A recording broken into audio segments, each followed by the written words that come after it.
Hello, it's Tuesday, March 29th, 2016, and as of this recording, I'm still depressed, but I'm not dead.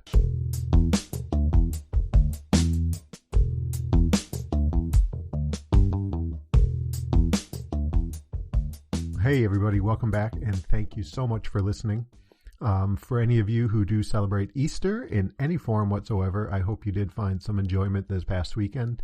Maybe someday I'll get into religion and how I see it helping out with depression. I'm not sure that I think it does or doesn't. Little soul searching on that one maybe. But if you'd like to hear my thoughts on that or anything else, you can get a hold of me on Gmail at depressed.0.ded@gmail.com or on Twitter at depressed_0_ded. I would love to hear from anybody who has some time to send me some thoughts, questions, praise, anything. Let me know. So without any further ado, let's get going.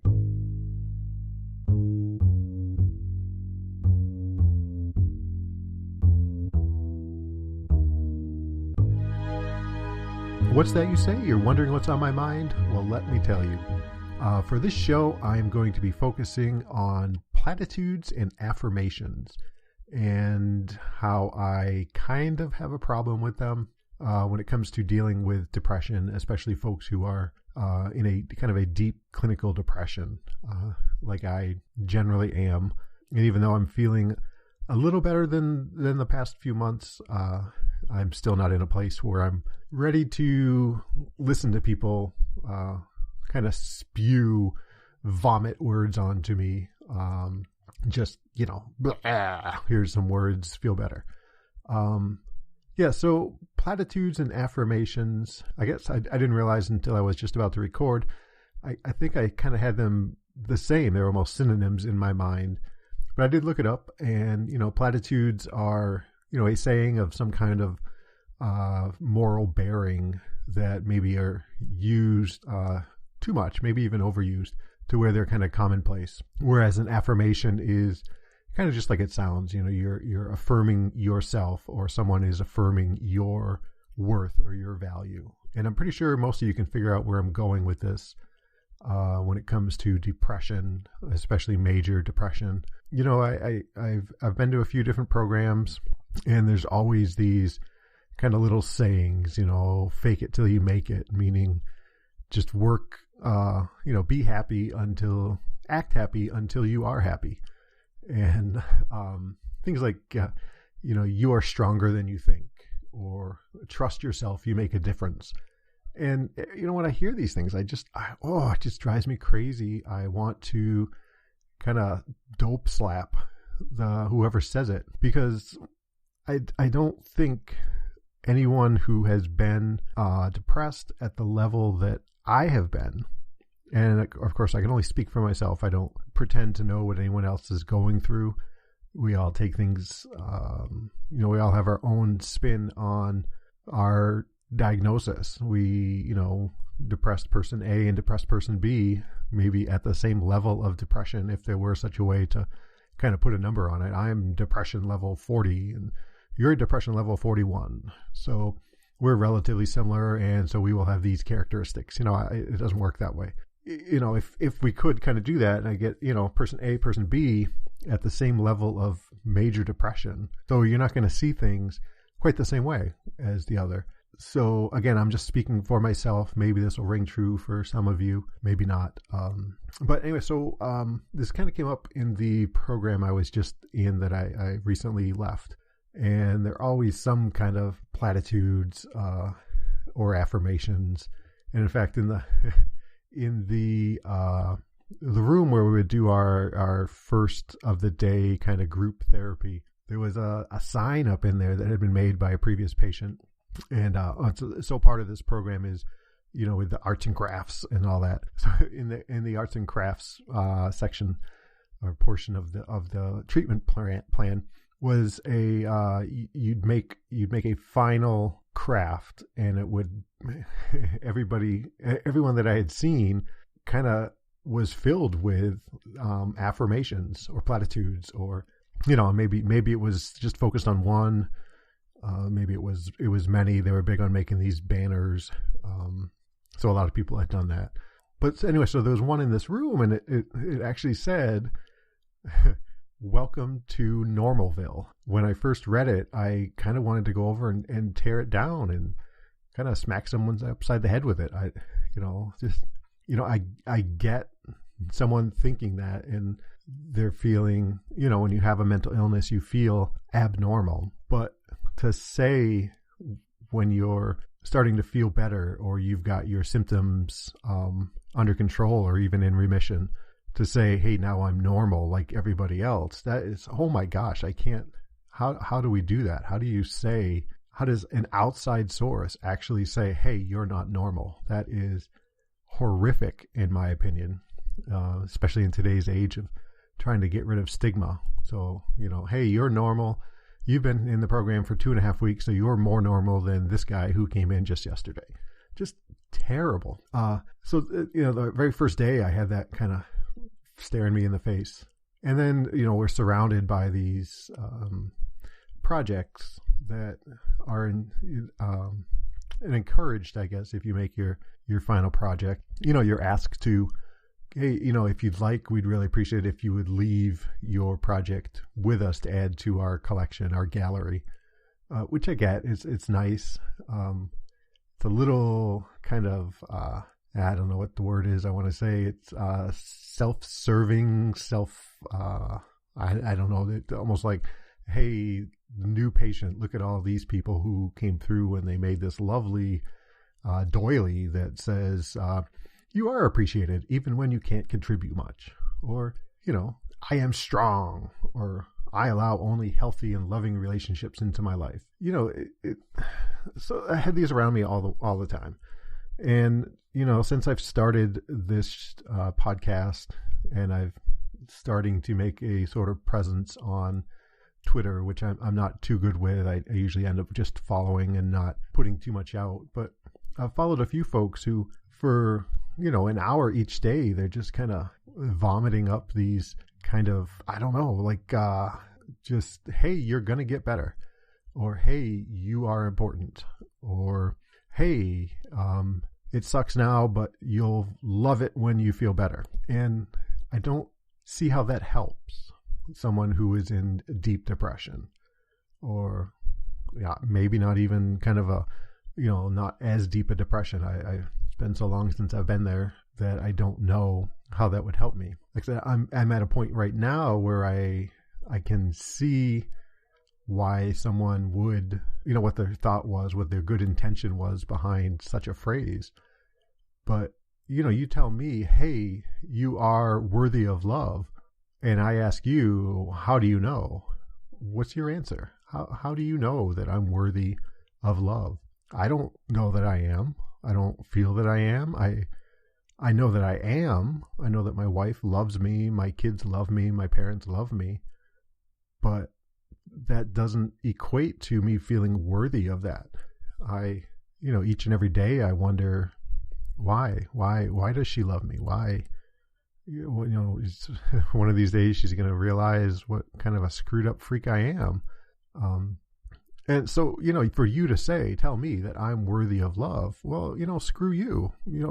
How do you know? Prove it to me. Where is it written that just because I exist, I'm worthy of love? I defy anybody to prove to me, to convince me that that's true. And so I pulled up a bunch of these, and, your brain is your friend despite what you hear. Well, holy crap, really? If what's going on in my brain is because it's my friend, well, stay my friend. Don't ever stop liking me, because, geez, that's gonna really suck. You are strong in your weakness. What kind of garbage is that? I just realized how negative this podcast is. But I'd really, God, I hope one of you out there reaches out to me so we can have kind of a dialogue on this, because, I love myself for who I am. Well, no, one of the bedrock symptoms of major depression is that, no, I don't love myself for who I am. What is that? That only makes me feel worse. If someone I respect, like my wife, who, she doesn't kind of fill me with these these kind of things. She understands where I'm at, and she tries her best to remind me that she does love me, and that she appreciates me, and shows me that, but never kind of fills me up with kind of blank openness, platitudes, crap. But if she were to say, say, you are in control of your thoughts and your life. Well, oh my God, how scary is that? I'm in control. I'm the one who's having these visions of new ways to kill myself. That's me. Like I get that my brain is me, but to say I'm in control of that, what kind of horrendous person must I be that I choose that almost? I mean, to say I'm in control of that is essentially saying I choose to be this way. And I certainly don't.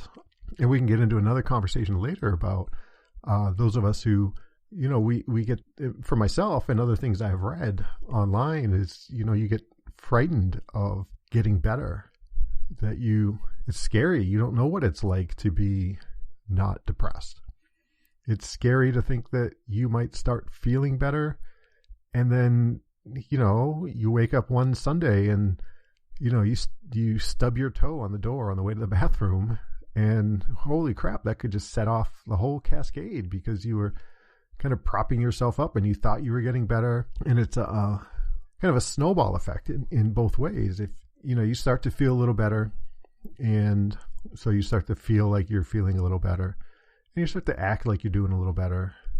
But a lot of times, and a lot of us, we aren't really solving the underlying problems that are going on. So it only takes, something really small to kind of have that whole house of cards fall back down. It's kind of a theory of mine. And I think maybe I talked about this already, but maybe not. Is, I have a theory that every time I would take a step towards getting help or changing the way I received help, I would always invariably, the rest of that day and maybe the next day, feel a little bit better. Kind of like a placebo, like, hey, I changed my medication. This must be better. So I'm going to feel a little bit better. Hey, I went to, I started going to therapy. Wow, this is great. Hey, I started this program, this inpatient 3-week program. Wow, I must be getting better. And invariably 2-3 days later, I'm right back to where I was. And, it's scary when I think about it, because I'm probably 4 days now of feeling a little bit better. I'm not constantly bombarded with, hateful thoughts of myself, thinking of suicide. Oh, they have not gone away. I want to be very clear with that. But it's a little unsettling that, am I going to keep getting better? Is this the new me? Is something going to happen? So I can tell you, even just today, my wife went off to work and she took my car, left her car because there's been a funky smell in it. And so we want to get it, detailed and cleaned and shampooed and all that. So I gave a call to this place we had identified, and I called first the phone number, Google this place. I knew the place, but Googled it to get their phone number easier. And I call and it's, hey, this is not the number you want to call to make us, it's a recording. This is not the number to call to make an appointment. Grab a pen. And without having time to grab a pen, the message told me the phone number to call. I was like, crap. So I went to their website and found, this is the number to call to make an appointment. So I called that number. And I got another recording, different guy's voice, and said, hey, this is the deal, and we're open, but we don't start taking appointments till 9 a.m. And, haha, tough luck. Go ahead, give us a call back later. And, it wasn't quite like that, but that's how it felt in my deluded, clouded mind. But the way I felt 5 minutes before that phone call and the way I felt 5 minutes after that phone call were completely different. I was somewhat feeling positive. I had a big to-do list, nothing that was super difficult or hard in general. I was feeling positive. I was going to get myself a delicious bagel and relax for a little bit and then get my day started. But As soon as those two phone calls happened back to back, I was feeling defeated. I was feeling down. All of a sudden, I just wanted to get in bed and, holy crap, what the hell's wrong with me? I can't even schedule to get an appointment for car detailing. And, I spent a good deal of time thinking about that. And I rationally, logically, I've come around and said, no, that really wasn't my fault. But, that's the thing for me with depression is there is nothing rational and logical. So I kind of still feel that. I can tell myself logically, hey, don't worry about it. No big deal. But now the feeling of making that phone call now to try to set an appointment for tomorrow or the day after is huge. It's monumental. I don't know that if I have the energy to do that, to make that call again and kind of face that feeling that I felt when I wasn't actually rejected, but that's how it felt. And that's what it still feels like. I called that number and I got rejected. And now I have to find the strength and the courage to make that phone call again and try to triumph this time. And that's hard. So that was quite a tangent there. Let me read something here. Life wants the best for me. I am okay with where I am right now. And this is one that's kind of interesting to me because, like I said, I'm not feeling as suicidal as I have felt the past couple months. But that's the weird thing about depression is, yeah, I was okay feeling that way. I am okay feeling that way. I feel like it's going to happen, that, suicide is the thing, and that's what's going to be. And that's the outcome that I'm headed towards. And in my mental state, I'm okay with that. I'm not okay with death. I'm not okay with injury. I'm not okay with, my loved ones and my friends dying or being injured or hurt. But for me, I don't, fine, whatever. I don't want to get back into a suicide, particulars kind of show again. I do want to do a show on that again, just about the kind of random thoughts that I have. But if I'm in my worst depressive state and you say to me, hey, life wants the best for you, then I feel like I'm at my best. I'm at my worst and my best. It's not going to get better. So it's kind of paradoxical, right? So I'm really low. I'm, depression 62. I don't see it getting better, and I see no reason for it to get better. And so you accept it. That's the best that I can do. So life wants that for me, and I'm okay with where I am right now. So yeah, I'm okay with it. If I die, I die. Whatever.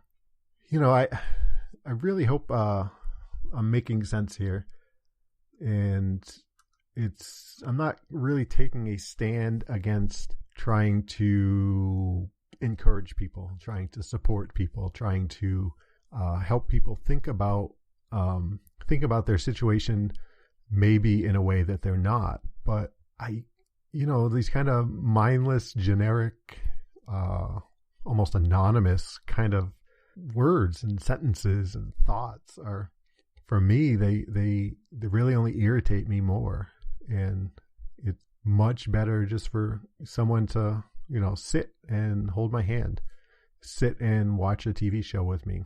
Let me, my wife, we watch TV in bed, and she'll, I put my head down on her lap and I just kind of zone out. And, I know that she allows me to do that. She kind of wants me to do that. And for me, that's, a million times better than someone saying, my challenges bring me better opportunities. Maybe if you're on top of the world and you get a challenge and you see that as an opportunity to do something great. For me, laying in bed, no one's here, and I take a nap. You wake up from a nap and, you always got to pee when you take a really good nap or get up in the morning. And deciding to get out of bed to go to the bathroom is sometimes a challenge. I can't make that decision whether I should get up now and go, or if I should just lay in bed longer and kind of let that pressure build up. I apologize. I think I've gone kind of off the rails with this. So platitudes and affirmations. I would love to hear what any of you think about this. Again, I'm not saying don't encourage, don't support anybody who is struggling, but please don't just spew mindless crap at them. You are strong in your weaknesses. You're much more than your opinions of yourself. Well, I don't know. To me, aren't we all our opinion of ourselves? That is who we are. That is what we are. Maybe. I don't know. Hey, you know what? I appreciate everybody listening to me here, kind of rambling on and on and on. You know what? Here's a few teasers on shows coming up. I want to talk about detached emotions. I want to talk about how I once thought I was bipolar. Again, suicide being inevitable is a feeling I genuinely have. Why it's difficult just to take action to help myself. And I've still got that show about guns, firearms, and the Second Amendment, and that'll be a fun one. So, hey, listen, folks, I think I've yammered in your ear long enough. I do appreciate you spending a few minutes with me during your day, and I hope you do enjoy, or at least get a little something out of these shows. And once again, you can get a hold of me by email at depressed.0.ded@gmail.com, or on Twitter at depressed_0_DED. So I would love to hear from you. I got one friend out there. I haven't heard from you in a few days. You know who you are. Just send me a message. Let me know you're okay. I'd appreciate it. And so until the next show, I hope everybody is safe and doing their best to be well, get well. Reach out to someone if you feel like you can't handle things. There's a lot more help than you think there is, or maybe you think you deserve. It's one of the problems that we have with our illnesses is we don't think we deserve it. And yeah, it's hard. So try to be safe, everybody.